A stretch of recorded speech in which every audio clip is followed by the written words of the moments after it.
വചനം വചനം ത്രിയേക ദൈവമം വചനം.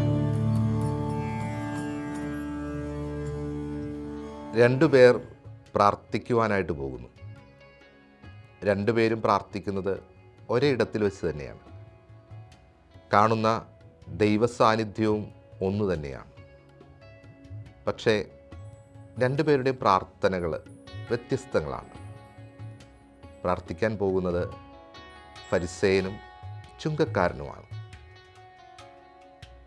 സുവിശേഷത്തിലുടനീളം ഫരിസേയരെ നമ്മൾ കാണുന്നത് നിയമങ്ങളും ചട്ടങ്ങളുമൊക്കെ ക്രമമായി പാലിക്കുന്ന, ദൈവം ഒപ്പമുണ്ടെന്ന് കരുതുന്ന, ദൈവത്തിൻ്റെ ആളുകളെന്ന് വിചാരിക്കുന്ന ഒരു ഗണമായിട്ടാണ്.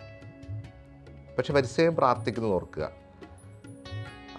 അവൻ ചെയ്ത ഒരുപാട് കൽപ്പനകളും അവൻ അനുവർത്തിച്ച ഒരുപാട് ശീലങ്ങളും എടുത്തു പറഞ്ഞ് ഞാൻ നിൻ്റെ മുമ്പിൽ ശ്രേഷ്ഠനാനെന്ന ഭാവത്തോടെ അവൻ്റേതായ ആവശ്യങ്ങൾ എഴുന്നള്ളിക്കുകയാണ്.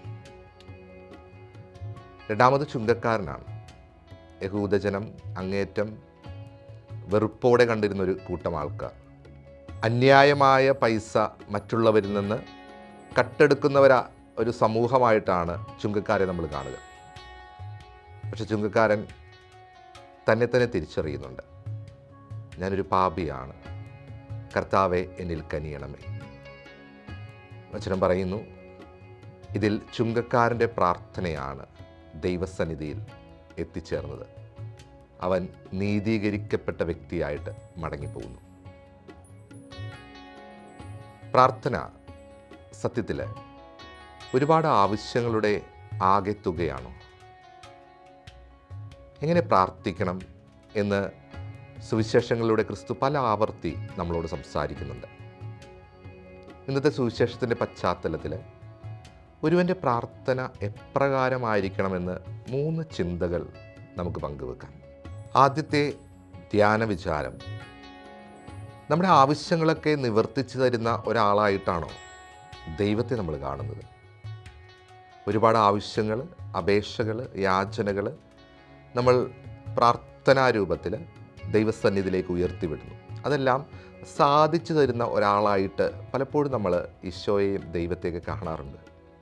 സത്യത്തിൽ പ്രാർത്ഥന നമ്മുടെ ആവശ്യങ്ങൾ നിറവേറ്റി തരുന്നത് മാത്രമല്ല, എത്ര നാളായി നമ്മുടെ ആവശ്യങ്ങൾ, ആഗ്രഹങ്ങൾ ഇങ്ങനെ പറഞ്ഞുകൊണ്ടിരിക്കുന്നു? ബോറടിക്കാൻ തുടങ്ങിയിട്ടില്ലേ? മടുപ്പിക്കുന്നില്ലേ?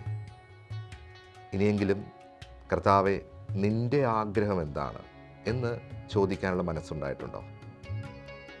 ഇനിയെങ്കിലും കർത്താവിൻ്റെ ആഗ്രഹം ജീവിതത്തിൽ സാഫല്യമാക്കാൻ ഞാൻ ഒരുങ്ങിയിട്ടുണ്ടോ? നമ്മുടെ പ്രാർത്ഥനയിൽ ഒരിക്കലും അത് കടന്നു വന്നിട്ടുണ്ടാവില്ല. ഈശോ പ്രാർത്ഥിക്കുന്നത് നോക്കി, എൻ്റെ ഇഷ്ടമല്ല എൻ്റെ അപ്പ, നിൻ്റെ ഹിതം നിറവേറട്ടെ. സത്യത്തിൽ നമ്മുടെയൊക്കെ പ്രാർത്ഥനകളും ദൈവത്തിൻ്റെ ഹിതം എന്താണെന്ന് തിരിച്ചറിയുകയും അതനുസരിച്ച് ജീവിക്കുകയും ചെയ്യേണ്ടതാണ്. വചനം നൽകുന്ന രണ്ടാമത്തെ ചിന്ത, ആവശ്യങ്ങൾക്ക് പുറമേ ഒരു നല്ല സുഹൃത്തിനെ കാണുന്നത് പോലെ ദൈവത്തെ നോക്കിക്കാണാൻ നമുക്ക് കഴിയുന്നുണ്ടോ എന്നുള്ളതാണ്. ചെറുപ്പകാലം മുതൽ നമ്മൾ പഠിച്ചിട്ടുള്ളൊരു കാര്യമാണ്, പ്രാർത്ഥന എന്ന് പറഞ്ഞാൽ ദൈവവുമായിട്ടുള്ളൊരു സ്നേഹ സംഭാഷണമാണെന്നുള്ളത്.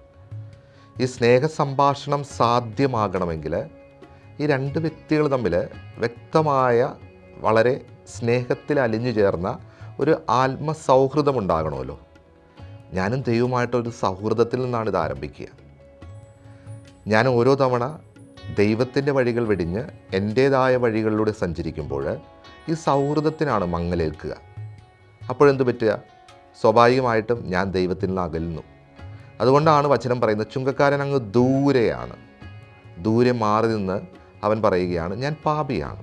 അവനറിയുന്നുണ്ട് ഞാൻ തിന്മയിലൂടെയാണ് ചരിക്കുന്നതെന്നും എൻ്റെ ജീവിതശൈലി ദൈവിക പദ്ധതികൾക്ക് എതിരാണെന്നും അവൻ തിരിച്ചറിയുന്നുണ്ട്. അതുകൊണ്ടാണ് പറയുക, ഞാൻ പാപിയാണ്, എന്നിൽ കനിയണമേ. ഈ സൗഹൃദം എപ്പോൾ നമുക്ക് നഷ്ടമാകുന്നുവോ അപ്പോൾ ഈ സ്നേഹ സംഭാഷണവും നഷ്ടമാകും. അപ്പോഴാണ് നമ്മളിങ്ങനെ പല കാര്യങ്ങളെക്കുറിച്ച് ദൈവത്തിൻ്റെ മുന്നിൽ ആവശ്യങ്ങൾ ഉന്നയിക്കുക. സകലതും കിട്ടണമേ എന്നുള്ള ആഗ്രഹത്തോടെ മാത്രം ദൈവസന്നിധിയിലെത്തുക. പ്രാർത്ഥന സത്യത്തിലൊരു രണ്ട് സുഹൃത്തുക്കൾ തമ്മിലുള്ള സ്നേഹ സംഭാഷണമായിട്ട് മാറണം. അവിടെയാണ് ഒന്നും ചോദിക്കാതെ നമ്മുടെ മടിത്തട്ടിലിട്ട് തരുന്ന ഒരു ദൈവമുണ്ടെന്ന് ഓർക്കുക. നമ്മൾ ഇടറിപ്പോകുമ്പോൾ, പാപത്തിൻ്റെ വഴികളിലൂടെ സഞ്ചരിക്കുമ്പോൾ കർത്താവുമായിട്ടുള്ള ആ സൗഹൃദവും ആ സ്നേഹവും പലപ്പോഴും നമുക്ക് നഷ്ടപ്പെട്ടു പോവുകയാണ്. അങ്ങനെ പ്രാർത്ഥിക്കുമ്പോൾ ഒരുപക്ഷെ നിൻ്റെ പ്രാർത്ഥനകൾക്ക് ഉത്തരമില്ലാതെ പോകുമ്പോൾ നീ പരിഭ്രമിക്കരുത്. നീ പാപം വെടിഞ്ഞ് നീ ദൈവവുമായിട്ട് വീണ്ടും ഒന്നായി ചേരുമ്പോൾ എല്ലാ പ്രാർത്ഥനകളും ഫലമണിയുമെന്ന് ഇന്ന് വചനം സൂചിപ്പിക്കുകയാണ്. മൂന്നാമത് വചനം നമ്മളോട് സംസാരിക്കുന്നത് പ്രാർത്ഥന നമ്മളെ തന്നെ അറിയുവാനുള്ള സമയമാണ്. ഞാൻ ആരാണ്, ഞാൻ എവിടെ നിൽക്കുന്നു എന്ന് തിരിച്ചറിയാനുള്ള ഒരു വ്യക്തമായ ഒരു സാധ്യത പ്രാർത്ഥനയിലുണ്ട്. ചുങ്കക്കാരനെ നോക്കി, അവൻ തിരിച്ചറിയുന്നുണ്ട്, ഞാൻ പാപിയാണ്. എൻ്റെ അടുത്ത് വരാനായിട്ട് എനിക്ക് ദൈവത്തിൻ്റെ അടുത്ത് വരാനും സാധിക്കാത്ത ഒരു അകൽച്ചയുണ്ടായിട്ടുണ്ട്. ഞാൻ എന്നെ തന്നെ അറിയുന്നതിലൂടെയാണ് ഞാൻ ദൈവത്തെ കൂടുതൽ മനസ്സിലാക്കുക. അപ്പോൾ പ്രാർത്ഥന എന്ന് പറഞ്ഞാൽ എൻ്റെ ഉള്ളിലെ ദൈവസാന്നിധ്യത്തെ തിരിച്ചറിയുവാനും ആ ദൈവസാന്നിധ്യം കെട്ടുപോയിരിക്കുകയാണെന്നും മനസ്സിലാക്കുവാനും നമുക്ക് സാധിക്കണം. ഫരിസേൻ്റെ പ്രാർത്ഥനയിൽ നമ്മൾ കാണുന്നത് ഒരു പ്രകടനാത്മകതയാണ്. ഫരിസേൻ്റെ മുഖഭാവത്തിലും ശരീരഭാഷയിലും ഞാൻ എന്തൊക്കെയാണെന്നുള്ളൊരു തോന്നലുണ്ട്. ആ ഒരു വ്യക്തമായ അധികാരത്തിൻ്റെ അഹങ്കാരത്തിൻ്റെയൊക്കെ ഗർവിൽ നിന്നാണ് ഫരിസേൻ പ്രാർത്ഥിക്കുന്നത്. പക്ഷേ ചുങ്കക്കാരനിലെത്തുമ്പോൾ നമുക്ക് വ്യക്തമായി കാണാൻ സാധിക്കുന്നുണ്ട്, ചുങ്കക്കാരൻ പ്രാർത്ഥിക്കുന്നത് ഞാൻ ഒന്നുമല്ല എന്നുള്ള തിരിച്ചറിവിൽ നിന്നാണ്. വചനം പറയുന്നു, അവൻ്റെ പ്രാർത്ഥന മേഘങ്ങളെ തുളച്ചു കയറി സ്വർഗത്തിലെത്തി എന്നുള്ളതാണ്. ഇന്നത്തെ പ്രതിവചന സങ്കീർത്തനത്തിൽ നാം വായിച്ചു കേൾക്കുന്നത് ഇങ്ങനെയാണ്: എളിയവൻ നിലവിളിച്ചു, കർത്താവ് കേട്ടു.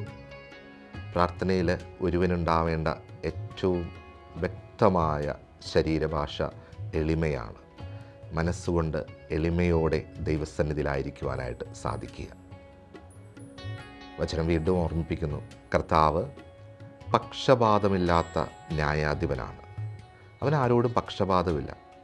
ദൈവസന്നിധിയിൽ ഏറ്റവും എളിയവനായി നിന്നുകൊണ്ട്, ദൈവസന്നിധിയിൽ ഞാൻ ഒന്നുമല്ല എന്ന് തിരിച്ചറിഞ്ഞുകൊണ്ട് കർത്താവിനിൽ കനിയണമേ എന്ന് ഞാൻ നിലവിളിക്കുമ്പോൾ ആ പ്രാർത്ഥന ഉത്തരമുള്ളതായി മാറുന്നു. ജീവിതം വല്ലാതെ ഇരുളിലൂടെ കടന്നു പോകുമ്പോഴും പ്രതീക്ഷകൾ അസ്തമിക്കുമ്പോഴും ദൈവം നമുക്ക് മുമ്പിൽ വെച്ചു നീട്ടുന്ന സൗമ്യമായ നിലാപ്പെയ്ത്തിൻ്റെ പേരാണ് പ്രാർത്ഥന.